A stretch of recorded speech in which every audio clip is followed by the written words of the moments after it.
बिस्मिल्लाहिर्रहमानिर्रहीम अल्लाहुम्मा सल्ली अला मुहम्मदिन व आले मोहम्मद। अस्सलाम वालेकुम। कैसे हैं आप सब? उम्मीद करता हूँ सब खैरियत से होंगे, वीकेंड को एंजॉय कर रहे होंगे।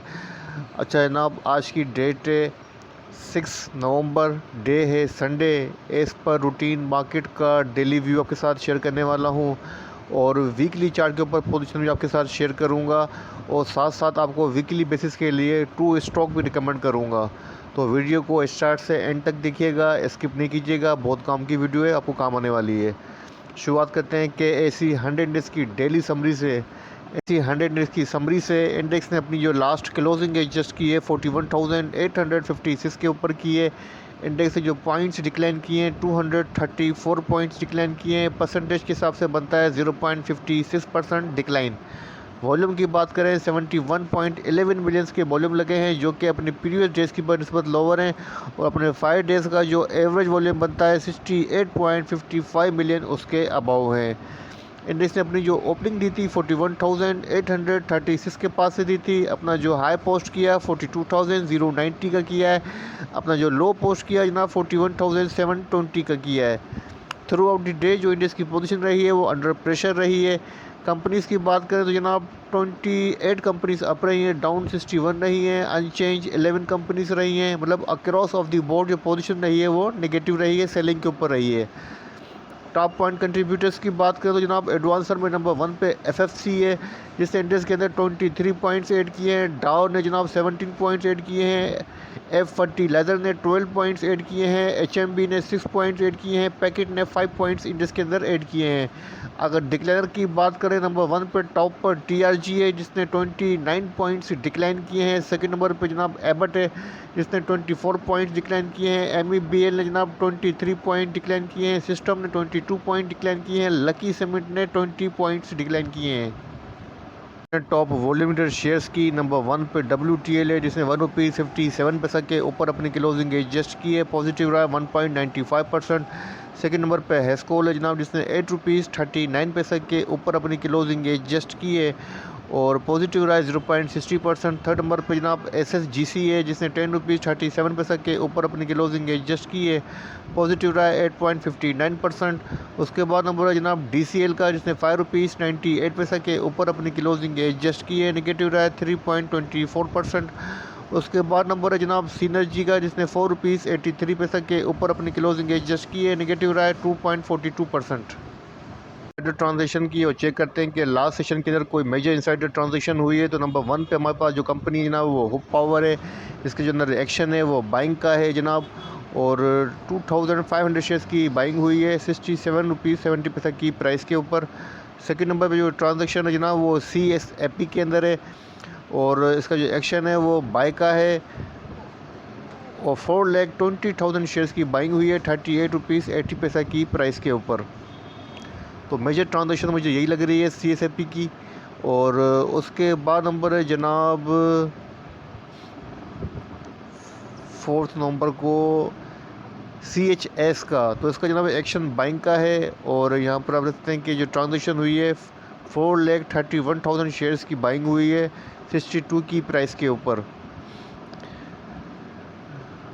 और देखते हैं कि जनाब कोई है ट्रांजेक्शन 4 नवंबर की, तो आपके साथ शेयर कर देता हूँ। तो जनाब जस्ट 3 ट्रांजेक्शन शेयर हो रही हैं, यहाँ पर आपके साथ शेयर कर दिए हैं। जनाब आप बात करते हैं कि एसी 100 इंडेक्स के टेक्निकल चार्ट की, तो आपके सामने PSS का डेली चार्ट ओपन है। डेली चार्ट के ऊपर जो क्लोजिंग हुई है जनाब वो बुलिश स्पिनिंग टॉप के ऊपर अपनी क्लोजिंग हुई है, यहाँ पर आप देख सकते हैं डेली चार्ट के ऊपर। और इंडेक्स ने जनाब अपनी जो सपोर्ट थी 41,800 की, इसको मैनेज किया है, अपनी क्लोजिंग इसके अबाव दी है। इसका मतलब है अभी तक जो मामला है वो कंट्रोल बुल के हाथ के अंदर है। अच्छा, अगर हम रेजिस्टेंस की बात करें जनाब जो फर्स्ट रेजिस्टेंस बनती है 42,137 से लेके 170 की है। और जो मेजर रेजिस्टेंस है जिसको अभी तक इंडेक्स सस्टेन नहीं कर पा रहा है, टेस्ट नहीं कर पा रहा है, वो है जनाब 42,441 की। अगर सपोर्ट की बात करें जनाब, जो नियरली सपोर्ट है शॉर्ट टर्म के ऊपर वो 41,755 से लेके 41,684 के अराउंड है और जो मेजर सपोर्ट है वो 41,400 की है। तो बहरहाल अभी इंडेक्स को काफ़ी स्ट्रॉन्ग सपोर्ट रीजन का जो है वो सामना है, जो कि 41,700 से लेके 650 के अराउंड रहती है। अगर इन सपोर्ट्स को ब्रेक किया तो फिर इंडेक्स 41,400 तक को भी जा सकता है, लेकिन फ़िलहाल ऐसी पोजीशन नज़र नहीं आ रही है। और इंडेक्स की जो चार्ट फॉर्मेशन के हिसाब से पोजीशन बन रही है वो यही बन रही है कि इंडेक्स एक रेंज बाउंड पोजीशन के अंदर ट्रेड करेगा, क्योंकि आपके सामने पॉलिटिकल अनसर्टेनिटी है, जिसकी वजह से मार्केट भी अनसर्टेन मूव करती हुई नज़र आ रही है। अगर मार्केट अच्छा गेन भी करती है तो सस्टेन करेगा नहीं करेगा सब डाउटफुल है।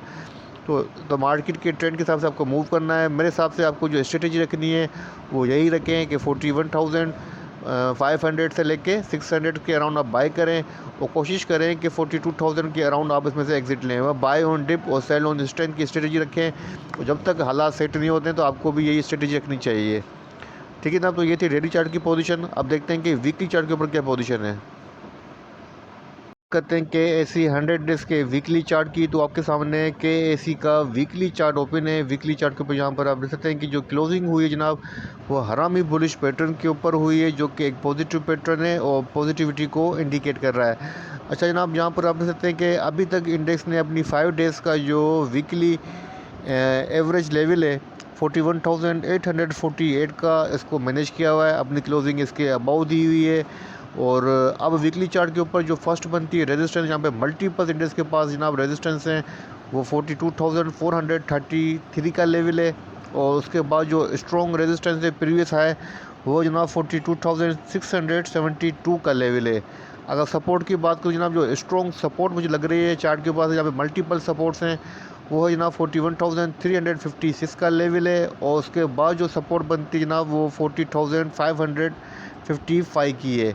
वॉल्यूम की बात करें तो जनाब यहाँ पर आप देख सकते हैं कि वीकली बेसिस के ऊपर जो वॉल्यूम लगे हैं 340.35 मिलियन के वॉल्यूम लगे हैं, जो कि प्रीवियस वीक की बनस्पत लोअर हैं। तकरीबन 7 to 8% डिक्लाइन नज़र आया है वॉल्यूम के अंदर, कोई इतना बड़ा डिफरेंस नहीं है। तो जनाब वीकली चार्ट के ऊपर जो पोजीशन है अभी तक स्टेबल है, और डेली चार्ट के ऊपर भी पोजीशन काफ़ी स्टेबल है। तो तमाम चीज़ें देखने के बाद मैं आपको स्ट्रेटजी सजेस्ट कर चुका हूँ, और वीकली बेसिस के ऊपर आपको स्ट्रेटजी सजेस्ट कर देता हूँ। अगर इंडियन सेशन की क्लोजिंग 41,700 के बिलो करे, अगर इंडियन 41,700 के बिलो करे तो आपको वीकली बेसिस के ऊपर पोजीशन नहीं लेनी है। देन आपको वेट एंड वॉच करना है, और एटलीस्ट 41,400 की सपोर्ट पे फर्स्ट बाय करनी है। अगर इंडेक्स 41,700 से अबव सेशन क्लोजिंग करता रहता है, कोई भी सेशन जो है वीकली बेसिस के ऊपर 41,700 के बिलो जो है वो अगर क्लोज नहीं होता है तो फिर आप भले बेशक बाय ऑन वीकनेस पे रहिएगा। ठीक है ना। तो ये था वीकली एनालिसिस आपके साथ शेयर किया है। अच्छा, 2 स्टॉक आपको वीकली बेसिस के ऊपर सजेस्ट कर देता हूँ, जो कि आपको बाइंग करके आपको इंशाल्लाह प्रॉफिट दे सकते हैं। तो फर्स्ट स्टॉक जो मैंने चूज़ किया है जनाब वो किया है TRG पाकिस्तान।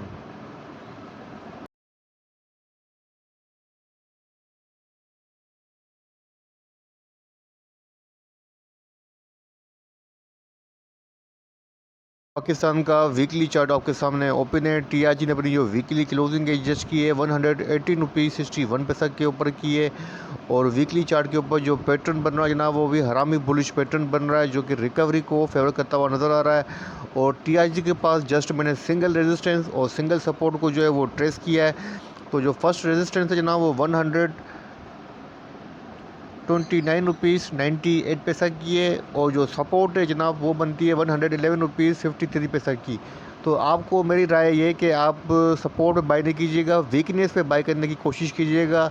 115 से लेके 116 के अराउंड आप इसमें बाय कर सकते हैं। अपना स्टॉप आप इसमें सेट कर सकते हैं 109 का। अपना टारगेट सेट कीजिएगा 129 से लेके 30 का। RSI MACD को चेक कर लेते हैं। तो जनाब इसकी जो वीकली RSI है 57 है। 57 RSI वीकली बेसिस के ऊपर अच्छी RSI है। अगर हम MACD की डाइवर्जेंसेस की बात करें तो जनाब अभी तक पॉजिटिव है, कोई बेरिश क्रॉस ओवर जनरेट नहीं हुआ है। मतलब ऑल ओवर जो पोजीशन है जनाब वो रिकवरी को फेवर करती हुई नज़र आ रही है। तो इसीलिए मैंने TRG वीकली बेसिस के ऊपर आपको सजेस्ट कर रहा हूँ कि TRG के अंदर आप जो है बाय ऑन वीकनेस पे रहें, और सेल ऑन स्ट्रेंथ की स्ट्रेटजी रखिएगा, होल्ड नहीं करना है। 130 के अराउंड आप इसमें से एग्ज़िट ले सकते हैं। ठीक है ना। तो ये था TRG पाकिस्तान। और सेकंड स्टॉक जो मैंने चूज़ किया है वीकली बेसिस के ऊपर वो है हेस्कोल। सेकंड स्टॉक है वो हेस्कोल पेट्रोलियम है। तो हेस्कोल का वीकली चार्ट आपके सामने ओपन है। हेस्कोल ने अपनी जो वीकली क्लोजिंग एडजस्ट की है जनाब ₹8.39 के ऊपर किए। और वीकली चार्ट के ऊपर जो पैटर्न बन रहा है जनाब, बुलिश पियर्सिंग पैटर्न बन रहा है, बुलिश एंगल्फिंग भी कह सकते हैं, जो कि पॉजिटिव पैटर्न है दोनों और पॉजिटिविटी को इंडिकेट कर रहे हैं। अच्छा जनाब, हेस्को के पास अब जो फर्स्ट बनेगी रेजिस्टेंस वीकली बेसिस के ऊपर वो ₹8.65 की है। और उसके बाद जो सेकंड रेजिस्टेंस है मेजर वो बनती है जनाब ₹9.10 की। अगर सपोर्ट की बात करें तो फर्स्ट सपोर्ट बनती है जनाब ₹8.05 की और सेकंड बनती है ₹7.47 की। मेरा मशवरा ये है कि मेरी सजेशन ये है कि आप ₹8 के अराउंड इसमें से बाई करें, अपना टारगेट रखें ₹9 का। सपोर्ट और रेजिस्टेंस से पहले आपको उसमें बाई करनी चाहिए और रेजिस्टेंस से पहले एग्जिट लेने की कोशिश करनी चाहिए, क्योंकि हालात के हिसाब से अनसर्टेनिटी है, तो आप भी अनसर्टेनिटी के हिसाब से ट्रेड करते हुए नज़र आने चाहिए। तो जनाब हेस्कोल मेरे हिसाब से वीकली बेसिस के ऊपर ₹9 को टेस्ट कर सकता है और हालात के हिसाब से थोड़ी सी इसके अंदर वीकनेस आ सकती है प्राइसेस के अंदर। तो जहां प्राइस के अंदर डिप मिले तो आप इसके अंदर एंट्री लें और स्ट्रेंथ के अंदर एग्ज़िट लेने की कोशिश करें। RSI MACD को चेक कर लेते हैं। तो जनाब इसकी जो RSI है वो वीकली बेसिस के ऊपर 71 RSI है, मतलब ओवरबाउट है। और MACD की डाइवर्जेंसेस अभी तक पॉजिटिव हैं और बुलिश क्रॉसओवर जो है वो अभी तक बरकरार है। वॉल्यूम की बात करें तो जनाब यहाँ पर आप देख सकते हैं कि वॉल्यूम बेसिस वीकली बेसिस के ऊपर वॉल्यूम जो है काफ़ी अच्छे लगे हैं। 214 के जो है 214.24 मिलियंस के वॉल्यूम लगे हैं, काफ़ी अच्छे वॉल्यूम लगे हैं और तकरीबन काफ़ी हाईएस्ट वॉल्यूम है वीकली बेसिस के ऊपर। अगर मैं कहूँ तो ये बात गलत ना होगी, ठीक है ना। तो हेस्कोल के पोजीशन को देखते हुए आपको ये सजेस्ट करूँगा कि बाय ऑन डिप की स्ट्रेटेजी इसके अंदर रखें और ये बेहतरीन स्टॉक है वीकली बेसिस के ऊपर। 2 स्टॉक आपको मैंने सजेस्ट किए हैं जनाब वीकली बेसिस के ऊपर, एक किया है TRG और सेकंड किया है हेस्कोल, ठीक है ना। तो इस वीडियो को यहीं एंड करता हूँ। वीडियो बनाते हुए कोई गलती कोई कोताही हुई हो तो माफ़ी का तलबगार हूँ। अपने प्यारों का बहुत बहुत ख्याल रखिएगा, मुझे अपनी दुआओं में रखिएगा। अल्लाह हाफिज़।